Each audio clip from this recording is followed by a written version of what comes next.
नमस्कार मंडळी, कसे आहात आपण सगळे? तर आपल्या सगळ्यांचं पुन्हा एकदा स्वागत आहे नवीन एका पॉझिटिव्ह व्हिडिओमध्ये. तर एक वीक मला वाटतं एक वीकपेक्षा थोडंसं 1-2 दिवस एक्स्ट्रा झालेले आहेत. आपले व्हिडिओ नव्हते आले कारण की माझ्या मैत्रिणींनो आणि मंडळींनो, तुम्हाला तर माहिती आहे की आता गणपती बाप्पा सगळ्यांच्याच घरोघरी आणि सार्वजनिक ठिकाणी आलेले आहेत, विराजमान झालेले आहेत आणि सणासुदीचे दिवस आपण आपल्या घरामध्ये आपल्या घरच्यांसोबत अगदी आनंदाने साजरे करत असतो. त्यामुळे मला काही व्हिडिओ जे आहेत ते टाकायला जमले नाही, पण आता इथून पुढे छान असे कंटिन्यू व्हिडिओ आपल्याला बघायला मिळतीलच. कसं आहे ना मंडळी, आपल्याला ह्या मावशांसारखं नाही आहे की सणासुदीच्या दिवसामध्ये सुद्धा इतरांना टोमणे देणं, घालून पाडून बोलणं, नावं ठेवणं, चुगल्या करणं, या सगळ्या गोष्टी म्हणजे करत राहणं म्हणजे माणुसकीच नसल्यासारखं ना ह्या बायका वागतात. एक दिवसही ह्या बायकांनी सोडला नाही आहे. म्हणजे ह्या ब्लॉगर्स लोकांना चुकीचं ठरवणं किंवा भांडणं लावणं, काड्या लावणं एखाद्याच्या आयुष्यामध्ये, संसारामध्ये, ह्या सगळ्या गोष्टी ह्या बायका अगदी सणासुदीच्या दिवसामध्ये पण अगदी तोंड वर करून अभिमानाने करत राहिले आहेत. म्हणजे ह्यांना लाज वाटायला पाहिजे. ह्यांना काही फॅमिली वगैरे काही नावाचा प्रकार नाहीच आहे वाटतं, मला तरी वाटतं. म्हणजे फॅमिली, सणसूद, आपले घरगुती कार्यक्रम असं प्रकार यांच्या आयुष्यामध्ये होतच नसतील. अशा या रिकामटेकड्या बायका आहेत. 24 तास फक्त ब्लॉगर्स लोकांचे व्हिडिओ बघणं आणि त्याच्यावरती अगदी बेधडक दररोज एकही दिवस सुट्टी न घेता व्हिडिओ करत राहणं. म्हणजे यांना फॅमिली लाईफ म्हणा किंवा फॅमिली टाईम, मी टाईम किंवा सण समारंभ याच्याशी काहीही घेणं देणं नसतं किंवा यांना कोणी भावच देत नाही आहे, हेच याच्यावरनं समजून येतं. आणि मंडळी, पैशासाठी ह्या बायका इतक्या हापापलेल्या आहेत ना की एकही दिवस सुट्टी न घेता अगदी कंटिन्यू दुसऱ्यांच्या घरामध्ये काड्या लावायची कामं यांनी सुरू ठेवलेली आहेतच. तर काय हो शिशी मावशी, तुम्ही लास्ट व्हिडिओमध्ये म्हणाला होतात ना माझ्यावरती की ती जी कमेंट होती किंवा ती जी फेक आय डी क्रिएट केली होती तिला मी समर्थन केलं. तर असं अजिबात नाही हो, कारण की त्या आय डीने मला चांगली कमेंट आली होती तर मी तिला चांगलाच रिप्लाय करणार. चुकीच्या व्यक्तीला मी का बरं उगाचच, म्हणजे माझ्या आय डीमध्ये जर त्या व्यक्तीने येऊन चांगलं काही बोललं असेल माझ्याबद्दल किंवा माझ्या व्हिडिओबद्दल तर मी त्या व्यक्तीला ॲप्रिशिएटच करणार ना. आता त्या व्यक्तीने तुम्हाला घाणघाण कमेंट केल्या, तुमच्या व्हिडिओमध्ये येऊन त्यांनी कमेंट बॉक्समध्ये येऊन कमेंट केली, तर त्याचा राग मी का काढू ना त्या व्यक्तीवरती. आणि हे प्रूफ झालेलं आहेच की ती आय डी जी आहे ना ती तुमच्यापैकीच म्हणजे फॅन्ड्री मॅडमनेच निर्माण केलेली होती. कसं आहे ना मंडळी, तुम्हीच बघा त्या दोघी आय डी म्हणजे हे लोक आय डी जे आहे ते क्रिएट करतात काय. आणि जसं की मी सांगितलं की आधी ही मॅडम म्हणजे आपली फॅन्ड्री काकू आधी पोस्ट टाकते त्या आय डीबद्दल आणि त्यानंतर ही आय डी क्रिएट करते. म्हणजे ह्या सगळ्या गोष्टी जेव्हा मी माझ्या व्हिडिओमध्ये सांगितल्या ना तेव्हा लगेच ह्या मॅडमने त्यांची सावरासावर करण्यासाठी व्हिडिओ बनवला आणि काय तर लगेच 2 दिवसामध्ये तो आय डीसुद्धा डिलीट झाला. तुम्हाला काही ह्याच्यामध्ये गोलमाल है बाई, सब गोलमाल है वाटत नाही का हो? म्हणजे हे जे आय डी वगैरे क्रिएट करणं, कॉन्ट्रोवर्सी निर्माण करून स्वतः किती सभ्य आणि धुतल्या तांदळाच्या आहेत हे दाखवून लोकांची दिशाभूल करणं हे या बायकांचं काम सुरू आहे. आणि काय हो शिशी मावशी, तुम्हाला लागली मिरची खालून वरून जेव्हा माझ्या कमेंट बॉक्समध्ये येऊन एखाद्या नम्रता ताई ज्या आहेत त्यांनी चांगली पॉझिटिव्ह कमेंट केली, माझ्या बाजूने येऊन बोलल्या, तुम्हाला खूप मिरची लागली हो.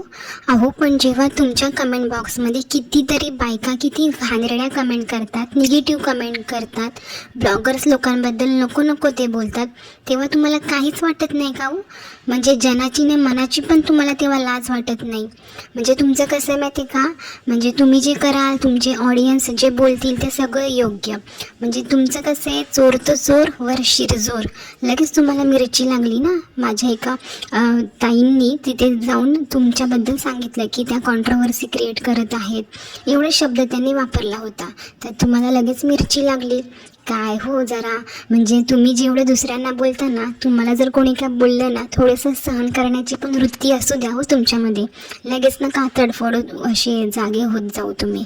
आणि मंडळी, तुम्ही आता रिसेंटली बघितलं असेल ती फनाली, ती फॅन्ड्री, ती शिशी मावशी, या लोकांनी इतका म्हणजे ह्या यूट्यूबवरती त्या कोमलच्या फॅमिलीबद्दल, तिच्या वहिनीबद्दल इतकं म्हणजे निगेटिव्हिटी पसरवलेली आहे ना.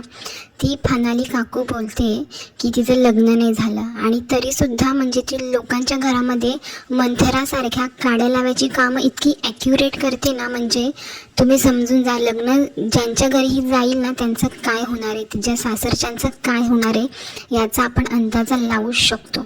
म्हणजे या फनाली काकूने आधी तिच्या वहिनीला चढवलं की तू यूट्यूबवर ये, तिच्या विरुद्ध व्हिडिओ बनव, तिच्या विरुद्ध तू सगळं काही सांग, आणि तिने तसं केलं सुद्धा. आणि त्यानंतर तिला जेव्हा निगेटिव्ह कमेंट्स सहन नाही झाल्या तेव्हा तिने ते व्हिडिओ प्रायव्हेट केले आणि तिचं रेग्युलर रुटीन ती दाखवायला लागली. तर तेव्हासुद्धा ह्या बायका तिला ट्रोल करत आहेत की हा तिचा म्हणजे फेमस होण्यासाठीचा फंडा होता, तिने आमचं काय ऐकलं नाही. म्हणजे ह्यांचं जर तिने ऐकलं असतं तेव्हा ती चांगली आणि बिचारी राहिली असती. आता ह्यांचं ती ऐकत नाही आहे, पुढे जात आहे, तर ह्यांना त्रास होत आहे. म्हणजे कसे ना हे लोक एका कुटुंबामध्ये आग लावायचं सुद्धा काम करत आहेत, घर फोडायची कामं करत आहेत, नणंद भावजांचं जे नातं आहे ते तोडण्याचं काम करत आहेत. आणि आता तिची वहिनीसुद्धा ब्लॉगिंग करत आहे तर तिच्यावरनं सुद्धा तिला बोलत आहेत. म्हणजे किती ह्या दोन तोंडी बायका आहेत ना मंडळी, तुम्ही समजून जाता. म्हणजे आपण मागील 15-20 दिवसापासून बघतच आहोत की ही फनाली काकू, ही फॅन्ड्री, शिशी मावशी कितीतरी व्हिडिओ त्या कोमलवरती, तिच्या वहिनीवरती, त्यांच्या पूर्ण फॅमिलीबद्दल नको ते निगेटिव्ह पूर्ण सोशल मीडियावरती पसरवत आहेत. आणि तिच्या वहिनीला ह्यांनीच आधी प्रोत्साहन दिलं, तिलाच चढवलं की तू ये सोशल मीडियावरती, हे कर ते कर, कोमलची पोल खळ, म्हणजे ह्यांना पण एक कंटेंट मिळेल असे ह्या बायका आहेत मंडळी. त्यामुळे प्लीज तुम्हीसुद्धा ह्या बायकांपासून ना सावध राहा. आणि काय हो मंडळी, म्हणजे ह्या बायकांचा नक्की काय प्रॉब्लेम असतो ना. आता कोमलने एवढा सगळा प्रवास करून आपल्या घरामध्ये गणपती बाप्पा दरवर्षीप्रमाणे म्हणजे गेल्या वर्षीपासून ती गणपती तिच्या घरामध्ये बसवत आहे, तर यावर्षीसुद्धा तिने बसवलं. तर त्याच्यावरनं सुद्धा ह्या बायका तिला ट्रोल करत आहेत. म्हणजे किती ह्या बायका बिनबुडाच्या आहेत ना, तुम्ही समजून जा आता. म्हणजे आता तिने छान गणपती बाप्पाचं स्वागत केलं, छान छान पदार्थ बनवले, महाआरती वगैरे ठेवली, तर ते सुद्धा त्यांना सहन झालं नाही. लास्ट टाईम तिने 1-2 काहीतरी असे सण आले होते तेव्हा ती पोस्ट टाकायचं तिचं राहून गेलं होतं. तेव्हा या बायकांनी त्या एका पॉईंटला पकडून व्हिडिओ बनवले होते अगदी अर्ध्या तासाचे. म्हणजे हिला काही भारतीय संस्कृती पडली नाही आहे असं तसं खूप काय तिला ऐकवलं होतं. आणि जर तिने यावर्षी गणपती बाप्पा तिच्या घरी आणले नसते ना तर यांना अजून एक असा धडाकेबाज कंटेंट मिळाला असता की ही फक्त नावासाठी देवाचा वापर करत आहे, हिला फक्त स्वतःचंच दाखवायचं असतं, तिला म्हणजे तिने यावर्षी गणपती का नाही ठेवला काय, म्हणजे तिला गेल्या वर्षी तिने फक्त शो ऑफ केला होता, यावर्षी तिने नाही ठेवलं. म्हणजे नको ते तिला नावं ठेवून ह्यांनी व्हिडिओजवर व्हिडिओ केले असते. आणि आता तेच जर तिने केलेलं आहे, म्हणजे दरवर्षीप्रमाणे तिने गणपती बाप्पा तिच्या घरी आणलेले आहेत, तर त्याच्यावरनं सुद्धा ह्या बायका तिला ट्रोल करत आहेत. म्हणजे ह्यांना काय, म्हणजे प्रत्येक गोष्टीमध्ये ह्या चुका काढतच असतात. म्हणजे ह्यांना असं वाटतं की या खूप अशा परिपूर्ण आहेत, धुतल्या तांदळाच्या आहेत आणि यांच्यामध्ये एकही मिस्टेक नाही आहे, अगदी सर्व गुण संपन्न अशा ह्या बायका आहेत असं यांना वाटत असतं. पण काय आहे ना, तुम्ही जी भडास काढता ना दुसऱ्यांवरती, ह्या ब्लॉगर्स लोकांवरती, त्याच्यावरनं समजतं की तुमची पर्सनॅलिटी काय आहे आणि तुमचं आयुष्य किती गोंधळलेलं आणि विस्कटलेलं आहे. ते कळलं का मावशांना? मला हेच सांगायचं आहे मंडळी, आपण जर एखाद्याबद्दल चांगलं नाही बोलू शकत, एखाद्याचं जर आपण कौतुक नाही करू शकत, तर निदान एखाद्याबद्दल वाईट तरी बोलू नका, एखाद्याला घालून पाडून बोलू नका, एखाद्याच्या कॅरेक्टरवरती, एखाद्याच्या बोलीभाषेवरती, राहणीमानावरती, दिसण्यावरती तरी तुम्ही बोलू नका. तुम्हाला जर त्यांच्या व्हिडिओमध्ये काही चुका दिसत असतील तर तुम्ही एखाद व्हिडिओ करा ना, वर्षातनं महिन्यातनं असे व्हिडिओ करा तुम्ही. पण उठसूट अगदी म्हणजे हप्त्यातून त्या कोमलवरती, म्हणजे कोमल जशी आता इंडियामधनं निघाली किंवा इंडियामध्ये आली होती तेव्हापासून कंटिन्यू या लोकांचे फक्त आणि फक्त कोमलवरती जास्तीत जास्त व्हिडिओ असतात. खरंच खूप वाईट वाटतं की हे सगळं बघून, हे ऐकून तिला स्वतःला किती मानसिक त्रास होत असेल खरंच. आणि काय हो शिशी मावशी, फनाली, फॅन्ड्रिंग, तुम्हा लोकांना झोप नसेल लागत ना की मी कोण आहे, कुठून बोलते. माझी चांगली शोधाशोध तुमची आता सुरू असेल, जसं की शिशी मावशीने लास्ट व्हिडिओमध्ये सांगितलं होतं. म्हणजे काय ना, तुम्हाला काय काय शोधायचं आहे ते शोधा, काय करायचं आहे ते करा, पण मी माझं पॉझिटिव्हिटीचं काम जे आहे ते कधीही सोडणार नाही आहे. तुमच्यासारखं निगेटिव्ह काम तर मी अजिबात करत नाही आणि मी तर तुमच्यासारखी फालतू गोष्टी पण करत नाही. तुमच्या शोधामध्ये तर मी अजिबातच नाही आहे. तुम्ही कोण आहात, कुठे राहात याच्याशी मला घंटा घेणं देणं नाही आहे, कळलं ना? त्यामुळे तुम्ही तुमचं काम करा, मी माझं काम करतच राहणार. तुम्ही मला किती मागे खेचण्याचा प्रयत्न करा, मी हीच आहे, मी तीच आहे, मी अमकीच आहे, तमकीच आहे किंवा काहीही बोला, मला त्याने काहीही फरक पडत नाही आहे. हा पण एक गोष्ट नक्की आहे, मी धनश्री नाही आहे किंवा तिची भाचीसुद्धा नाही आहे, कळलं ना? त्यामुळे तुम्ही उगाचच त्यांचं नाव घेणं किंवा एखाद्या ब्लॉगर्सचं नाव घेणं बंद करा.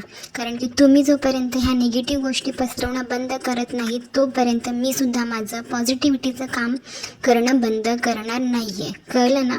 तुम्ही आता हे कान मोठे करून नक्कीच ऐकलं असेलच मावशांनो. तर मंडळी, चला तर आजच्या व्हिडिओमध्ये एवढंच. भेटूया आपण आणखीन एका व्हिडिओमध्ये.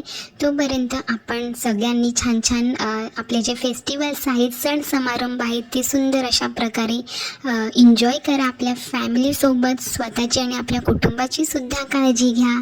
भेटूया. बाय.